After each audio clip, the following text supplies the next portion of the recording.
वस्तुदूरतरतोपासं रसोयोष्टवः यद्रोषोत्कर दक्षिणे तरुलिल प्रान्तोदिताग्निस्फुरत् कद्योतोपमस्लिङ्गवसितां ब्रह्मे शक्नोत्कराः श्रीमद्विष्णुकृष्णादि गुणगुरुतम श्रीमदानन्दतीर्थं त्रैलोक्याचार्यपादो स्वरूप धर्मविवर्धनमूलयुगादि नारायण अमलकारणभूते पूर्णगुणार्णनित्यबोध ओं साङ्ग्रहण्ये स्याजते इमां जनतागं सङ्गृह्णानीति द्वादश रात्रि रचना भवति द्वादश मासा संवत्सरः संवत्सरेणी माता की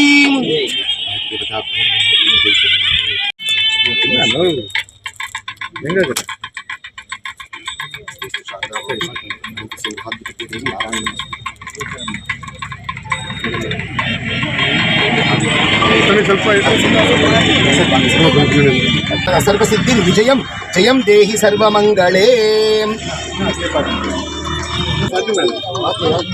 उदुतासि वराहेण कृष्णेन शतबाहुना भूमिर्धेनुर्धरणी लोकधारिणी जयत्यजो खण्डगुणोर्मण्डल सरोदितो नमो निहंत ಡೆವಲಪ್ಮೆಂಟ್ ಆಗಲಿಲ್ಲ.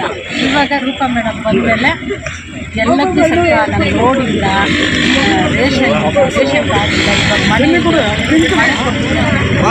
ಇಷ್ಟೊಂದು ಒಳ್ಳೇದಾಗೈತೆ ಅಂತಂದರೆ ರೂಪ ಅಷ್ಟಿದ್ರೆ ನಮ್ಗೆ ಸಾಕು. KGF ತುಂಬ ಇಂಪ್ರೂವ್ ಆಗ್ತಿದೆ ಮತ್ತು ನಮ್ಮ ಜನರಿಗೆ ಎಲ್ಲರಿಗೂ ಸಂತೋಷ ಆಗ್ತಿದೆ. ಡೇ ಬೈ ಡೇ ನಮಗೆ ಒಂದು ಇನ್ಫ್ರಾಸ್ಟ್ರಕ್ಚರು ಎಲ್ಲ ಚೇಂಜಸ್ ಆಗ್ತಿದೆ, ತುಂಬ ಸಂತೋಷ ಆಗ್ತಿದೆ. ಅನ್ಎಂಪ್ಲಾಯ್ಮೆಂಟ್ ತುಂಬ ಜನರು ಇಲ್ಲಿ ಓದಿರೋರು, ITI ಮಾಡಿರೋರು, ಡಿಪ್ಲೊಮಾ ಮಾಡಿರೋರು, ಸ್ವಲ್ಪ ಅವ್ರಿಗೆ ಸ್ವಲ್ಪ ಇಂಪ್ರೂವ್ಮೆಂಟ್ ಆಗಿ ಎಜುಕೇಷನ್ಗೆ ಸ್ವಲ್ಪ ವ್ಯಾಲ್ಯೂ ಮಾಡಿ ಒಂದು ಕ್ವಾಲಿಫಿಕೇಷನ್ ಆಗಿ ಕೆಲಸ ಕೊಡಬೇಕಂತ ಆಸೆ. ಎಲ್ಲೆಲ್ಲಿ ಮಳೆ ನೀರು ಬಂದರೆ ರಾಜಕಾಲುವೆ ಹೋಗ್ಬೇಕು, ಆ ಒಂದು ಕೆಲಸ ನೀನು ಇಂಟ್ರೆಸ್ಟ್ ಮಾಡ್ತೀನಿ. ರೋಡ್ ಸ್ಲೋಪ್ ಮಾಡಿದ್ಯೋ ಅನ್ನೋ ನನಗೆ ಗೊತ್ತಿಲ್ಲ, ನನಗೆ ಗೊತ್ತೂ ಆಗ್ತಾ ಇಲ್ಲ. ಮಳೆ ನೀರು ನಿಂತರೆ ಅಲ್ಲಿ ಬಂದು ಸೀದಾ ರಾಜಕಾಲುವೆ ಇಲ್ಲ. ನೀನು ಎಷ್ಟು 600 ಮೀಟರ್ಸ್ ಮಾಡಿದ್ರೆ ಫಸ್ಟ್ ಕೆಲಸ ಅದನ್ನು ನೀನು ಮಾಡಬೇಕು.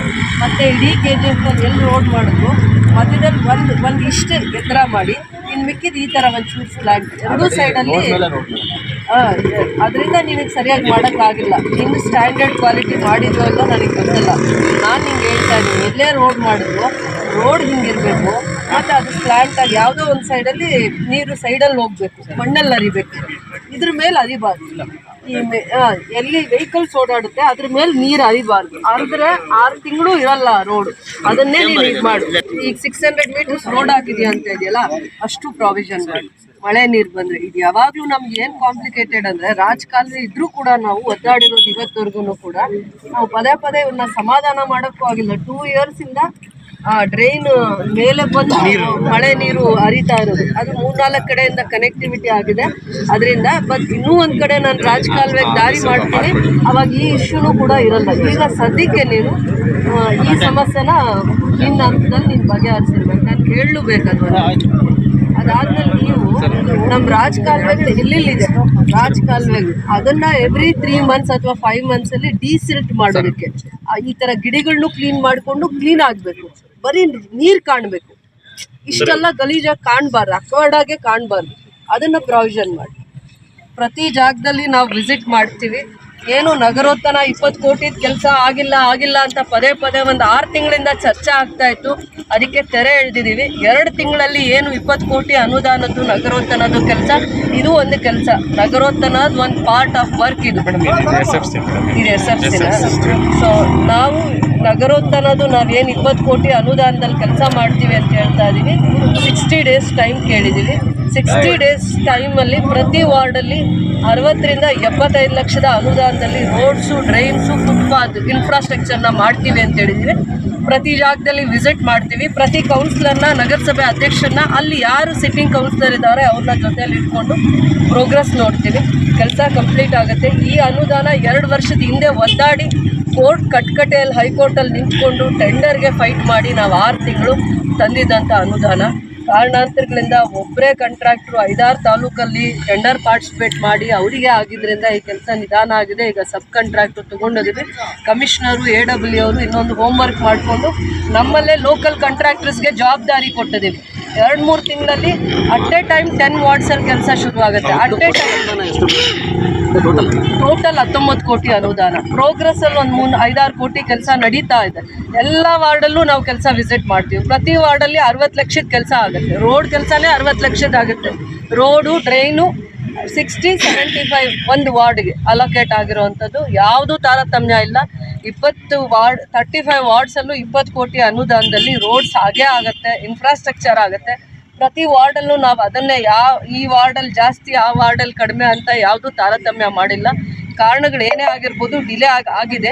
ಈಗ ನಾವು ನಮ್ಮ ಲೋಕಲ್ ಕಾಂಟ್ರಾಕ್ಟರ್ಸ್ಗೆ ಹಿಡಿದು ಸಬ್ ಕಾಂಟ್ರಾಕ್ಟರ್ನ ಕೊಟ್ಟು ನಾವು ಅವ್ರ ಹತ್ರ ಕೆಲಸ ತಗೊಳ್ಳೋವಂಥ ಕೆಲಸ ಮಾಡ್ತಾ ಇದ್ದೀವಿ. ವಾರ್ ಫುಟ್ಟಲ್ಲಿ ಕೆಲಸ ಮಾಡ್ತೀವಿ, ಯಾವ ಕೆಲಸನೂ ನಿಲ್ಲಲ್ಲ. ಈ ಒಂದು KGF ಹಿಂದೆ ಹೇಗಿತ್ತು ಅನ್ನೋದನ್ನು ಜನ ಪ್ರಶ್ನೆ ಮಾಡಿ, ಇವತ್ತು ಹೇಗಿದೆ, ಇವತ್ತು ಇನ್ಫ್ರಾಸ್ಟ್ರಕ್ಚರ್ ಹೇಗಿದೆ, ಯಾವುದೇ ಒಂದು ಕೆಲಸ ಆಗಿಲ್ಲ. ಖಂಡಿತ ಅವರಿಗೆ ಹಕ್ಕಿದೆ ನನ್ನನ್ನು ಕೇಳೋಕ್ಕೆ. ಅವರಿಗೆ ನನ್ನ ಅಟೆನ್ಷನ್ ಎಲ್ಲಿ ತೋರಿಸ್ಬೇಕು, ಎಲ್ಲಿ ರೋಡ್ ಇಲ್ಲ, ಎಲ್ಲಿ ಸಮಸ್ಯೆ ಇದೆ, ಆ ಸಮಸ್ಯೆಗಳನ್ನ ಅಡ್ರೆಸ್ ಮಾಡಿ ಅಂತ ನನಗೆ ಹೇಳೋದು ತಪ್ಪಿಲ್ಲ. ಯಾಕಂದರೆ ನಾನು ಅದೇ ಕೆಲಸ ಮಾಡಬೇಕು ಅಂತ ಬಂದಿರೋ ಅಂಥವಳು. ಆದರೆ ನಾವು 20 ಕೋಟಿ ಕೆಲಸ 35 ವಾರ್ಡಲ್ಲೂ ಏನು ಕೆಲಸ ಮಾಡ್ತಾ ಇದ್ದೀವಿ ಅಂತ ತಿಳ್ಕೊಳ್ಳಿ. ಈ 2 ತಿಂಗಳಾದ್ಮೇಲೆ ಇನ್ನೂ ಏನಾದರೂ ಕುಂದು ಕೊರತೆಗಳಿದ್ರೆ ಬರೀ 20 ಕೋಟಿಯಲ್ಲೇ KGF ಅಲ್ಲೆಲ್ಲ ಸಮಸ್ಯೆನೂ ಮುಗಿಯಲ್ಲ. ಇನ್ನೂ ಬೇರೆ ಬೇರೆ ಸಮಸ್ಯೆಗಳು. ಒಂದು ರೋಡ್ ಹಾಕ್ತೀವಿ, ಇನ್ನು 4 ರೋಡ್ ಬಿಟ್ಬಿಟ್ಟಿರ್ತೀವಿ ಉರ್ಗಂಪೇಟೆಲ್ಲೇ. ನೆಕ್ಸ್ಟ್ ಫೇಸಲ್ಲಿ ಆ ರೋಡ್ ತಗೋತಾರೆ ಅನ್ನೋಂಥ ವಿಶ್ವಾಸ ಜನಕ್ಕೆ ಬರಬೇಕು. ಕೆಲಸ ಮಾಡೋರು ಸಿಕ್ಕಾಗ ಕೆಲಸ ಹೇಗೆ ತಗೋಬೇಕು, ಅವ್ರ ಹತ್ರ ಅಪ್ರೋಚ್ ಹೇಗೆ ಹಾಕಬೇಕು, ಪ್ರೆಸೆಂಟ್ ಹೆಂಗೆ ಮಾಡಬೇಕು ಅನ್ನೋದು ಬರಬೇಕಾಗತ್ತೆ. ಬೆಳಗ್ಗೆ ಇದ್ದರೆ ಪಬ್ಲಿಕ್ ಹತ್ರ ಇರ್ತೀವಿ, ಯಾವ ಏರಿಯಲ್ಲಿ ಇರ್ತೀವೋ ಅಲ್ಲಿನ ಸಮಸ್ಯೆ ಹೇಳಬೇಕು. ಇನ್ನೊಂದು ಏರಿಯಾಗೆ ಹೋದಾಗ ಅಲ್ಲಿನ ಸಮಸ್ಯೆ ಹೇಳಬೇಕು. ನೋಟ್ ಮಾಡ್ಕೊತಾರೆ. ನನ್ನ ಜೊತೆ ಕಮಿಷನರ್ ಇರ್ತಾರೆ, AW ಇರ್ತಾರೆ, ಅಧ್ಯಕ್ಷರು ಇರ್ತಾರೆ. ನೋಟ್ ಮಾಡ್ಕೊತೀವಿ. ಯಾವುದೋ ಒಂದು ಅನುದಾನ ನಗರೋತ್ತನೇ ಎಲ್ಲ SFC ಬರುತ್ತೆ, 15 ಫೈನಾನ್ಸ್ ಬರುತ್ತೆ. ಏನೇನು ಅನುದಾನ ಬರುತ್ತೋ ನಾವು ಇದನ್ನು ಮಹಾನಗರ ಪಾಲಿಕೆಗೆ ಪ್ರಪೋಸ್ ಮಾಡಿದ್ದೀವಿ ಸರ್ಕಾರದ ಹಂತದಲ್ಲಿ. ಮುಂದೆ ಬರುವಂಥ ದಿನದಲ್ಲಿ ನಗರಸಭೆ ಹಾಗೆ ಉಳ್ಕೊಳ್ಳಲ್ಲ. ಇವತ್ತು ಬರುವಂಥ ಗ್ರಾಂಟ್ಸ್ಗಿಂತ 10ರಷ್ಟು ಅನುದಾನ ಬರುತ್ತೆ. ಅದನ್ನೇ ನಾವು ನಂಬ್ಕೊಳ್ಳಲ್ಲ ಸರ್ಕಾರದ್ದೇ. ನಾವೇ ಏನೇನೋ ರಿಸೋರ್ಸಸ್ನ ಅಕ್ಯುಮುಲೇಟ್ ಮಾಡ್ಕೊತಾ ಇದ್ದೀವಿ. ಇಂಟಿಗ್ರೇಟೆಡ್ ಟೌನ್ಶಿಪ್ ಆಗುತ್ತೆ. ನಮಗೆ ನಗರಸಭೆಗೆ ರೆಗ್ಯುಲರ್ ಆಗಿ ರೆವಿನ್ಯೂ ಬರುವಂಥ ವ್ಯವಸ್ಥೆ ಕೂಡ ನಾವು ಮಾಡ್ಕೊಳ್ಳೋವಂಥ ಶಕ್ತಿ ನಮಗೆ ಬರ್ತಾ ಇದೆ. ಅದರಿಂದ ನಾವು ಹೇಳ್ತಾ ಇದ್ವಿ, ಇವಾಗ ಹಿಂದೆ ಇದ್ದಿದ್ದ KGF ಇನ್ನು ಮುಂದೆ ಇರಲ್ಲ. ಬರೋವಂಥ ದಿನಗಳಲ್ಲಿ KGFಗೆ ಬೇರೆ ಥರ ಹೊಸ ರೂಪ ಬರುತ್ತೆ.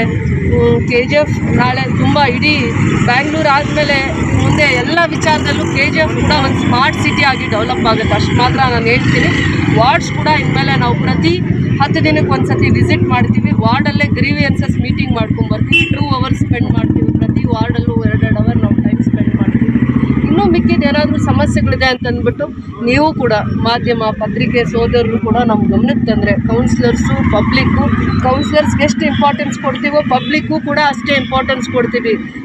ಆ ವಾರ್ಡ್ನ ಸಮಸ್ಯೆ ಅಂತ ಬಂದಾಗ, ಗ್ರೀವಿಯನ್ಸಸ್ ಅಂತ ಬಂದಾಗ, ಅದಾದಮೇಲೆ ಮಾನವೀಯತೆ ದೃಷ್ಟಿಯಿಂದ ನಾವೆಲ್ಲನೂ ಪಬ್ಲಿಕ್ ಇಂಟ್ರೆಸ್ಟಿಂದ ಕೆಲಸ ಮಾಡೋದ್ರಿಂದ ಯಾರೇ ಸಮಸ್ಯೆ ಹೇಳಿದ್ರು we will take the priority ಅಥವಾ ಇನಿಷಿಯೇಟಿವ್ಸ್ ತೊಗೊಂಡು ಕೆಲಸ ಮಾಡೋಣ. ಎಲ್ಲರಿಗೂ ನಮಸ್ಕಾರ.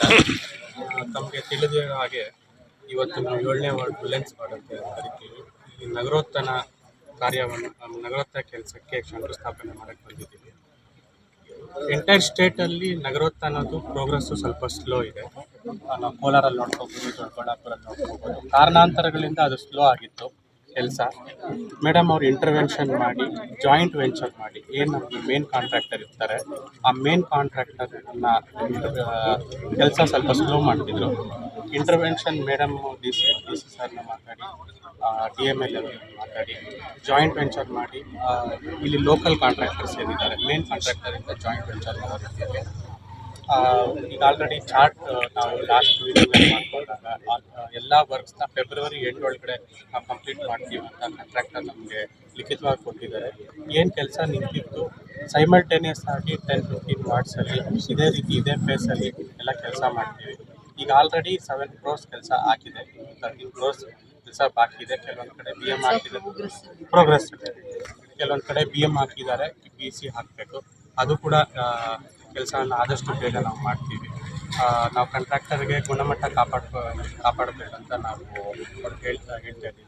ನಮಗೆ ಸಾರ್ವಜನಿಕವಾಗಿ ಯಾವುದೇ ಕಂಪ್ಲೇಂಟ್ಸ್ ಬಂದರೂ ಕೂಡ ನಾವು ಕೆಲಸ ತಗೊಳ್ಳೋ ಪಬ್ಲಿಕ್ ಇಂಟ್ರೆಸ್ಟನ್ನು ಕೆಲಸ ತಗೊಳ್ತೀವಿ ಅಂತ ಈ ಮೂಲಕ ತಮಗೆ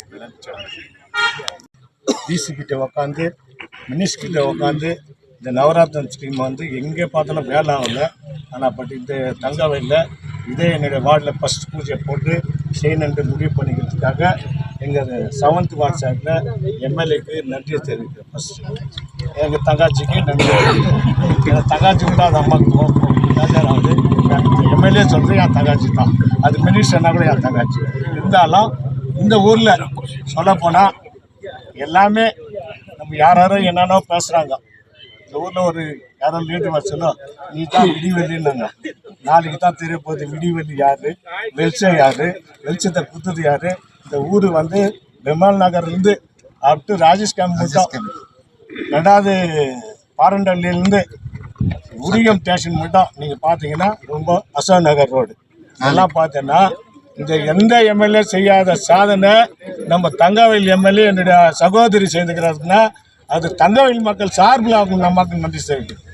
ஏன்னா இது யாரும் செய்யாத சாதனை. எத்தனையோ எம்எல்ஏ வந்தாங்க, எத்தனையோ எம்எல்ஏ வந்து போனாங்க. ஆனால் இந்த அம்மா ஒரு மனசில் வந்து இந்த ஊர் ஏன் இன்று இருக்குது, இந்த வெளிச்சத்துக்கு கொண்டாடலாம். அதே போல் இண்டஸ்ட்ரீஸ் கூட நீ சொல்ல போனால் இண்டஸ்ட்ரி அவங்க கையால் இன்றைக்கி பூஜை ஆக போகுது. அது இண்டஸ்ட்ரியெலாம் வரப்போகுது. இதில் வந்து இந்த நவரத்ன ஸ்கீமில் நாங்கள் வந்து மீட்டிங்கில் ஃபைட் பண்ணோம். மேடம் தான் எம்எல்ஏ சீஃப் கெஸ்ட்டாக வந்தாங்க. இதெல்லாம் விஷயம் அவங்களுக்கு தெரில, இவ்வளோலாம் இருக்குதாண்டு. அந்த மீட்டிங்கில் வந்த பிறகு தான் இந்த அம்மா முயற்சி எடுத்து இந்த வார்டுங்களெல்லாம் ஃபஸ்ட்டு வார்டில் நம்ம வார்டில் பூஜை பண்ணுறாங்க. இந்த வார்டு வந்து கரெக்டாக இன்னும் என்னுடைய வார்டில் எவ்வளோ அமௌண்ட் இருக்குதோ நவரத்ன வந்து இதெல்லாம் சேர்ந்து கொடுத்தா எனக்கும் ஒரு பேர், நாளைக்கு எம்எல்ஏ எலெக்ஷனுக்கும் பேர், எம்பி எலெக்ஷனுக்கும் பேர். மக்கள்கிட்ட இவ்வளோ வேலை சேர்ந்துக்கிறாங்க, காங்கிரஸ் எம்எல்ஏ சேர்ந்துக்கிறாங்க, அவர் கூட சேர்ந்து கவுன்சிலரும் சேர்ந்துக்கிறாங்க, அந்த ஒரு பேர் கிடைக்கும். மீண்டும் எது பெண்டிங் இருக்குதோ அது தயவு செஞ்சு எங்களுக்கு பண்ணி கொடுக்குறோம். மேடம் பற்றி நான் பேசுனேன், மீட்டிங்கில் தான் பேசணும். இங்கே வந்து பேச வேண்டிய சூழ்நிலை இல்லை, இருந்தாலும் பேசணும். மேடம் வந்து நமக்கு நிறையா சர்வீஸ் பண்ணுறாங்க, இந்த ஊருக்கு நிறையா சர்வீஸ். விதாசத்தை பார்க்காத ஜனங்க பார்க்க வச்சாங்க. ஹாஸ்பிட்டலில் ஒரு குறை இருக்குது, இதையும் நீங்கள் செய்யணும். ஏன்னா ஹாஸ்பிட்டலில் டாக்டர்ஸும் சரியில்லை. இதை நீ சரி பண்ணிட்டேன்னா உன்னை அசகத்துக்கு யாரும் இல்லை, உன்னை பண்ணுறதுக்கு யாரும் இல்லை, குறை சொல்கிறதுக்கு ஆள் இல்லை. ஹாஸ்பிட்டலில் சில குறை இருக்குது, தயவு செஞ்சு நீ இது வந்து விசிட் பண்ணியான்னா அதுக்கு ஒரு நல்ல பேர் கிடைக்கும். எம்எல்ஏ இவ்வளோ வந்து இறங்கி நமக்கெல்லாம் வேலை செய்கிறாங்கன்ற ஒரு நல்ல பேர் கிடைக்கும். உனக்கும் எங்களுக்கும் கட்சிக்கும் நல்ல பேர் கிடைக்கும். காங்கிரஸ் கட்சி இருந்தால் தான் நீயும் நான் எம்எல்ஏ லீட்ரு. அதனால நீ இந்த அண்ணன் தம்பி விடுப்பா, அண்ணன் தம்பி வீட்டில் பாசமலை போல நானும் சிவாஜி சாத்திரி தக்காச்சி அண்ணன் அவ்வளோதான். அதனால அது விட்டுருமா, அது வீட்டு ஃபேமிலிக்கு எல்லாம் எடுத்துனார். அது இது அரசியல். இப்போ எங்கள் தங்காச்சி வந்து எம்எல்ஏ மினிஸ்டராக எங்கள் தங்காச்சி. இப்போ எங்கள் காட் ஃபாதர் கேப்பா மினிஸ்டராக எங்கள் காட் ஃபாதர். அவர் இல்லைன்னா கூட காட் ஃபாதர். அது விட்டுரு, இது வந்து இந்த ஊருக்கு சொல்கிறது. ஊரை நல்ல மாதிரி பண்ணி இன்றைக்கி அழகுபடுத்திக்கிறாங்கன்னா எங்கே பார்த்தாலும் சரி. ரோடு நான் அன்றைக்கி கரெக்டாக ஒரு 12 மணிக்கு வந்துருக்கிறேன், யாரும் இல்லை. சர்க்கிள்லேருந்து அப்டு உரிய மட்டும் வெளிச்சமாக இருக்குது. நான் தைரியமாக வந்துனுக்கிறேன். லைட்டு, அந்த லைட்டை பார்க்க சொல்ல ரொம்ப சந்தோஷமாக இருக்குது. இப்போ நாளைக்கு லைட்டு ஓப்பனிங் ஆகுது. ஆலமரத்துலேருந்து அப்டு ராஜேஷ் கேம்ப் மட்டும் எப்படி தான் அது நீங்கள் எதிர்கட்சி கூட சொல்ல முடியாது. எதிர்கட்சி கூட சொல்ல முடியாது. இந்த அம்மா சேர்ந்த சாதனை. பிஎம்எல் கூட இவங்க பேச்சை கேட்டுருந்தா, பிஎம்எல் தொழிலாளர்கள் இவங்க பேச்சில் போயிருந்தா, இப்போ இவங்க பேசின பிறகு தான் அந்த பிஎம்எல்லுடைய பேமெண்ட்டு கூட ஏறிக்கிறதுனா அது இந்த அம்மாவுடைய சாதனை. இது யாரோ எத்தனையோ லீடருக்கு வந்தாங்க, எம்எல்ஏ வந்தாங்க, யாரோ வந்தாங்க, பாலிடிக்ஸ் பண்ணாங்க, போயிட்டாங்க. ஆனால் அந்த ஊர் எம்எல்ஏவுடைய வார்த்தை தான் இன்றைக்கி சிஎம்டி எடுத்துக்கிட்டு அவங்களுக்கு நல்லது செய்யறதுக்கு ரெடி ஆகிக்குதுன்னா இன்னும் 2-3 நாளில் அவங்கள கூப்பிட்டுக்கிறாங்க, தொழிலாளிகளை கூப்பிட்டுக்கிறாங்க. பேமெண்ட் ஏறுது. இன்றைக்கி பேமெண்ட்டு மினிமம் ஒரு 300 400 என்ன. அது காரணம் நம்ம தங்கவேல் எம்எல்ஏவுடைய சாதனை. இந்த சாதனை யாரும் மறக்கூடாது, தொழிலாளிங்க கூட மறக்கூடாது.